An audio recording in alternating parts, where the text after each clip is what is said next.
What's up, everybody? I'm so rusty at this. Let's talk about the PlayStation 5 Pro and why I'm not buying it. At least, not right away. And I'm going to tell you why. My main takeaway from the 9-minute speech that Cerny gave was the PlayStation 5 Pro, as of right now, is severely underwhelming. I'm going to tell you why. Do you remember the Xbox One? Of course you do. Who could forget? Do you remember the Xbox One X? Oh, I remember the Xbox One X. $500 system, and it was freaking awesome. We were going from 1080p. No, wait. Let me rephrase. We were going from 900p games to native 4K. We're talking about a massive resolution increase. Massive. Red Dead 2 on Xbox One X looks amazing. In fact, it still looks like washed out dog water on the PlayStation 5 because it's still running the PlayStation 4 Pro version. Xbox One X looks incredible. Huge resolution boost. It was worth every nickel. The problem with the PlayStation 5 Pro is they used first-party games. This is the problem. First-party games on PlayStation 5 look incredible. When I was playing Spider-Man 2 in performance mode, do you know how many times I sat back and said, this could be a bit clearer? Never. Not a single time. Do you know what I constantly said? Oh my dick, look at how good this game looks. Horizon Forbidden West. You know how many times I said to myself, it could be a bit clearer? Not a single time. It was how? How were they able to put this on a console? Ratchet & Clank, despite how I feel about the game, it looks like a 4K Pixar movie in performance mode. This shit looks incredible. So when they're showing these side-by-sides, I'm not seeing a whole lot of difference. In fact, I've been seeing posts on Twitter with the side-by-sides. I'm having to click in and really look. That's a problem. And I'll tell you why it's a problem, because the console's $700. Now, I've gone on record as saying, I don't mind paying $1,000 for the console if the performance justifies it. If I'm getting minuscule differences, if I'm getting sharper grass, this shit isn't worth my time, people. Now, another reason, I don't play a whole hell of a lot of games anymore. I beat Space Marine 2. What a treat. I'm going to have to do a review of that. I've been dragging my feet just because I'm out of practice, man. I went to do a review. I'm getting off topic. Wulong, that's a bit blurry. That could do with a resolution upgrade for sure. They didn't talk about 120 FPS. They didn't talk about upgrades to older games.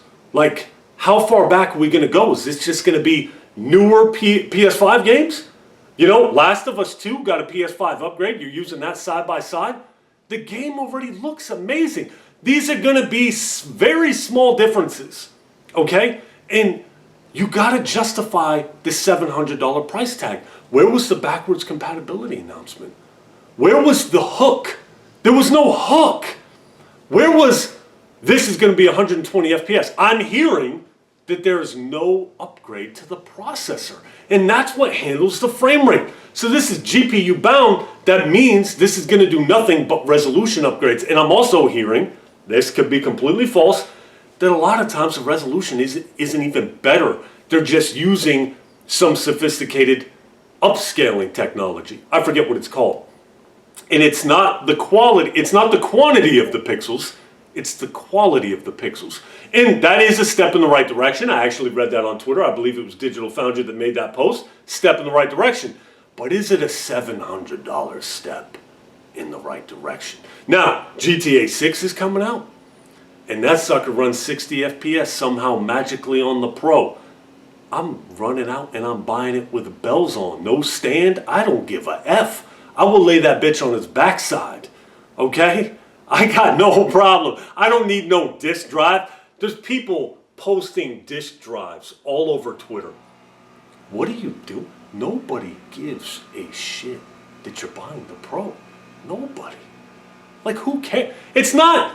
We're not upset you're buying the Pro. Go buy the Pro. I'm an enthusiast. I'm a hardware enthusiast. I love new hardware.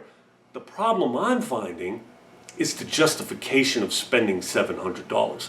And that's what I need. I need a justification. I need a hook from Sony to tell me why I'm spending $700. And in this economy, the way shit is today, $700 is expensive. Again, I'll pay it. I'll pay it 3 times over. But you gotta sell me, Sony. You're not selling me. So, this video may age very poorly. Who knows? They show me some games. Once it launches, I'm not pre-ordering it. It's whatever. I'll get it when the time is right. If the time is ever right. If I start seeing major enhancements to games, but I just don't see it. Especially with first-party games. First-party games are incredible. In fact, I've been telling myself, you know what? We're exactly where we need to be. Graphics are perfect. They don't need to be any better. I legit mean that. Space Marine 2, 1440p, medium settings on the PC looks incredible. Okay? The faces look incredible. We don't need to go any further. The graphics are fine. Let's focus on gameplay. Let's focus on innovation, new gameplay mechanics, okay? Graphics are good. Let's move the gameplay loop forward, okay? Because we're treading the same ground and it's getting very monotonous, if you will. So, there we are. Let me know in the comments, you buying the Pro? Am I wrong? Is it justifiable to you? If so, tell me why. Holler at me in the comments and I will talk to you guys when I talk to you. I'll let you. Thanks for watching.